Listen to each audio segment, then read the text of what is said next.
Olá pessoal, professor Ricardo aqui, continuando as nossas videoaulas sobre o período contemporâneo da história geral. Nós dizíamos que a Europa viu surgir no pós-Primeira Guerra Mundial, somando toda uma insatisfação popular com as questões sociais e econômicas, a Europa vê surgir um fenômeno de massas, um fenômeno que envolve psicologia de massas, que envolve ideologia, que envolve carisma dos seus líderes, né, que foi o surgimento do fascismo. O fascismo, basicamente, nós temos eu gravei uma sequência de vídeos aqui no canal que explica em detalhes o que é o fascismo, então eu não vou entrar muito em detalhes aqui. Quem tiver interesse pode procurar aqui no canal, que vocês vão encontrar detalhado uma explicação sobre as características todas do fascismo, para ficar bem claro, tá? Mas enfim, o fascismo fez o discurso certo na hora certa, ele conseguiu cativar boa parte da população europeia com um discurso forte, firme, que condenava aquilo que a população percebia. Condenava a corrupção, condenava a desigualdade social, condenava o lucro dos bancos enquanto as pessoas estavam passando fome. Em boa parte, o nazismo ele se oportuniza do discurso socialista. Inclusive, o Partido Nazista, nazi, é o Partido Nacional Socialista dos Trabalhadores Alemão. Por isso que muita gente confunde, acha que o nazismo tem a ver com o comunismo, com o socialismo. Não, era só o nome e, em parte, o discurso. Em parte do discurso era próximo do discurso socialista, né? A denúncia, parte da denúncia era próxima. O que as pessoas não sabiam, ou não tinham entendido, é que o nazismo não condenou o capitalismo em si. O que o nazismo queria era controlar ele, o fascismo de maneira geral, né? O nazismo queria controlar o capitalismo de maneira geral e não acabar com ele, não substituí-lo por algo mais justo. Fez o discurso da desigualdade, o discurso contra a corrupção, o discurso contra os políticos tradicionais, o discurso contra a própria política, condenando a própria política, sendo que, na verdade, as práticas dos políticos fascistas eram as mesmas práticas de qualquer outro político, né? Mas o discurso encaixou, as pessoas compraram a ideia, o fascismo se fortaleceu em vários países europeus, principalmente na Itália e na Alemanha, somado a um sentimento de derrota que vinha lá da Primeira Guerra ainda, de humilhação, de revanchismo. O Hitler vai aos poucos, ele vai ascendendo no poder na Alemanha, ele vai subindo de poder na Alemanha, e ele vai, à medida que vai subindo, vai convencendo uma quantidade maior de pessoas de que a Alemanha era o maior país do mundo, era o melhor país do mundo, o povo alemão era o melhor povo do mundo, e que, portanto, não tinha que estar subjugado a ninguém, ele tinha que se impor aos outros e impor a sua superioridade aos outros, a superioridade do povo ariano, como ele dizia. E outra característica que eles aplicaram com muito sucesso foi eleger inimigos, porque é mais fácil você unir uma população quando você convence essa população de que existe um inimigo em comum. E aí ela passa a odiar esse inimigo, ela passa a temer e, consequentemente, odiar esse inimigo comum e não percebe as atrocidades que os seus próprios líderes estão cometendo. Então, essa população europeia, sobretudo alemã, ela é convencida que os culpados por toda a desgraça, toda a miséria que aquele povo passa, são os judeus, porque os judeus são um povo historicamente ligados às finanças, historicamente ligados ao comércio, ao mercado, que entendem de finanças, tinha muitos judeus ricos. E esse povo alemão é convencido de que a culpa das mazelas sociais, econômicas, políticas, etc., era dos judeus. E, por outro lado, dos comunistas, que era a grande força que viria se opor ao nazismo. Então, condenando, sobretudo, judeus e comunistas, mas não só, negros, homossexuais, mulheres de maneira geral, eram também subjugadas pelo nazismo. Claro que existiram as mulheres nazistas e as mulheres alemãs de maneira geral, mas sempre, mesmo aquelas que faziam parte do movimento nazista, estavam sempre em condição subalterna aos homens nos movimentos nazistas, no partido nazista inclusive, e nos governos nazistas. Muito bem. Essa onda toda, ao longo dessas décadas, entre a Primeira e a Segunda Guerra Mundial, a Alemanha se fortaleceu novamente, reconstruiu a sua força militar, apesar de estar proibida pelo Tratado de Versalhes, que foi feito depois da Primeira Guerra, de reconstruir o seu exército, ela reconstrói o seu exército, ela fortifica, a Europa assiste sem grande preocupação ou com certa negligência aquela reorganização da Alemanha. A Inglaterra e a França, principalmente, não acreditavam que a Alemanha voltaria a se constituir numa ameaça depois da derrota lá na Primeira Guerra Mundial, mas estavam redondamente enganados. A Alemanha, assim que teve as condições necessárias, ela faz um pacto com a União Soviética, que a essa altura já era governada por Stalin. Hitler faz um pacto de não agressão entre socialistas, entre soviéticos e entre alemães, para que ele pudesse se concentrar em atacar Inglaterra, França e o resto do mundo europeu e daí por diante. E o Stalin falou, quer saber, não tem nada a ver com essa briga de vocês que briguem para lá, tá bom, vamos fazer esse trato. Alemães não atacam russos, os soviéticos não atacam os alemães, foi tudo certo. Então foi o pacto de não agressão entre alemães e soviéticos lá no começo da Segunda Guerra. Mas depois, à medida que tanto a Alemanha descumpre por um lado, como a União Soviética descumpre por outro, invadindo terras que eles não deveriam ter invadido, segundo o seu tratado, acabam declarando guerra entre si também. Né? Então, ao longo da Segunda Guerra, a União Soviética, que começou isenta, não se envolveu, ela passa sim a se envolver e a combater os nazistas. E aí é importante lembrar que os dois blocos que se formaram, né? De um lado, o eixo com a Alemanha, Itália e Japão, isso mesmo, o Japão que tinha todo o interesse no Pacífico, sobretudo nas regiões do Pacífico, e constituiu então o eixo, e por outro lado os aliados, que tinham como principais forças a Inglaterra, a França, e aí ganharam com apoio ao longo da sua caminhada a União Soviética e os Estados Unidos. Sim, União Soviética e Estados Unidos, nesse momento da Segunda Guerra, estão do mesmo lado. Inglaterra, França, Estados Unidos, capitalistas, União Soviética, socialistas, estão do mesmo lado para combater os nazistas, para combater os fascistas, com a Alemanha, Itália e Japão. Claro que outros países foram se agregando ao longo do confronto, mas esses foram os principais, as principais forças que estiveram em ação. E aí você pode se perguntar, e o Brasil? O Brasil, você não disse que Getúlio Vargas tinha uma simpatia com os fascistas? É verdade, Getúlio Vargas tinha uma simpatia com os fascistas.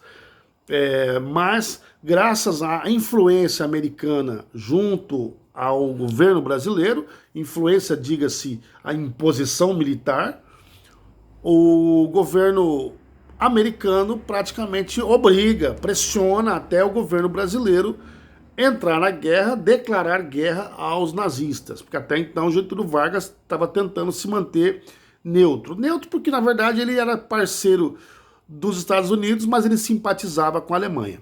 Né? Mas teve um momento que os americanos pressionaram, navios comerciais brasileiros foram afundados, e existem versões que dizem que foram os alemães que afundaram, os nazistas, por isso o Brasil declarou guerra à Alemanha, e há versões que dizem que foram os americanos que afundaram para pressionar os brasileiros, dizer, olha, tá vendo?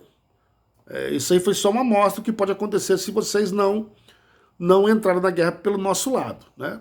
As duas versões não são contraditórias, ao meu ver, né? Porque, de qualquer forma, o Brasil foi pressionado e, graças ao ataque estrangeiro a navios brasileiros, navios comerciais brasileiros, o Brasil oficialmente entra na Segunda Guerra Mundial e acaba tendo uma participação discreta, mas, sobretudo, ali no sul da Itália, ele participou de batalhas que foram importantes para aquela região, e até hoje o exército brasileiro é lembrado nas comemorações lá na Itália, né, pela derrota aos fascistas. Né? Claro, nem todo italiano era fascista, nem todo alemão era nazista, né?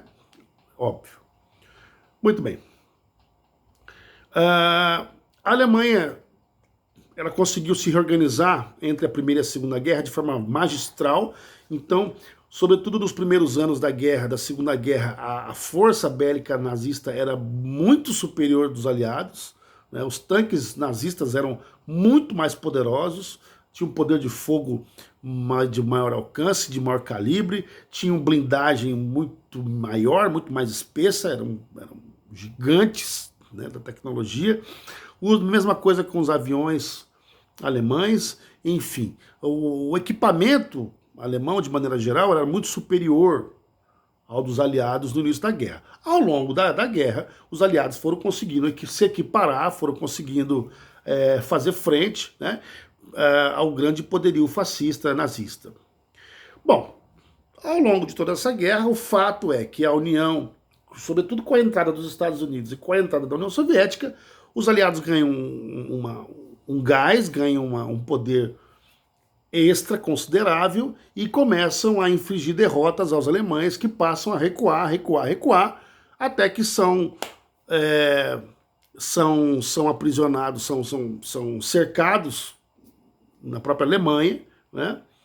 Enquanto isso, o governo nazista passa por dificuldades, tanto que Hitler sofre alguns ataques que vêm dos próprios comandantes nazistas, né? A Operação Valkyrie é a mais famosa de todas, onde alguns oficiais nazistas tentam matar o Hitler para acabar logo com a guerra, porque eles finalmente perceberam que Hitler era um maluco que ia levar à destruição da Alemanha se precisasse, porque ele preferia destruir tudo a se entregar, né?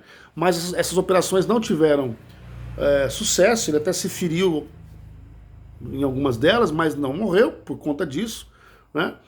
Mas o fato é que ele foi sofrendo derrota após derrota, principalmente depois do dia D, que foi o desembarque na Normandia. Os aliados começam a fechar o cerco, e quando era iminente a derrota, o Hitler, como todo covarde, ele tira a própria vida, ele se mata, ele faz com que os filhos se suicidem, ele faz com que a mulher se suicide e ele também se suicida. Há especulações que ele não teria morrido, que ele teria fugido, mas nada consistente não. O que nos leva a crer, quem primeiro chegou até o seu bunker, a sua proteção, a sua mini fortaleza, foram os soviéticos, foi o Exército Vermelho, que teria ele e o Exército Vermelho primeiro identificado o corpo do Hitler. A guerra continua, mesmo assim a guerra continua, né? A Alemanha se rende, a Itália já havia se rendido, a Alemanha se rende, resta apenas o Japão, ainda resistindo sem condições de fazer frente, porque também já estava desgastado, já estava sem forças para resistir.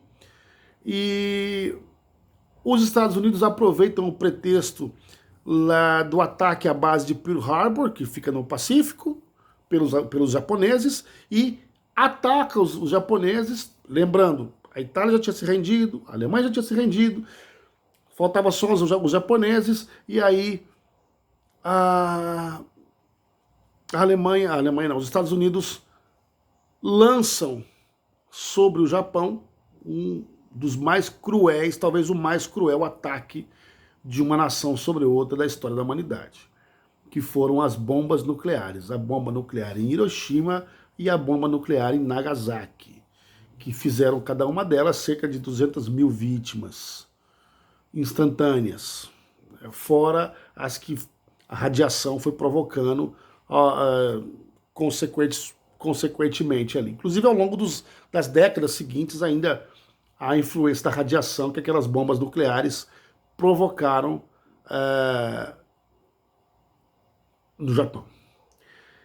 Por quê? O porquê desse ataque? A justificativa que os americanos usaram é dizer que era um golpe definitivo para que o Japão se rendesse de uma vez por todas e parasse de resistir. Ora, mas é mais ou menos como você tem um rato encurralado, que você está tentando fazer ele sair, ele não sai, e aí você joga gasolina na casa inteira e põe fogo na casa inteira para tirar o rato dali. Não que eu esteja chamando de rato o povo japonês, é só para fazer uma analogia para dizer, é uma ameaça ínfima, ou nem há ameaça mais, e você usa uma medida absurdamente desproporcional para dizer, olha, eu fiz isso porque eu tinha que terminar de uma vez por todas com essa briga minha ali. É inconcebível. Sobretudo porque usaram 2 bombas atômicas. 2. Na verdade, o que os Estados Unidos queriam era mostrar para o seu grande rival, que era a União Soviética, que ele tinha um poder militar superior e que ele não tinha medo, vergonha, pudor, caso precisasse usar. Então foi uma forma dos americanos, dos Estados Unidos, falarem para a União Soviética: olha, Stalin, olha a União Soviética, nós temos um brinquedo novo e nós não temos receio de usar. Se precisar, a gente vai usar contra você. Então não vem com graça, porque a gente vai usar.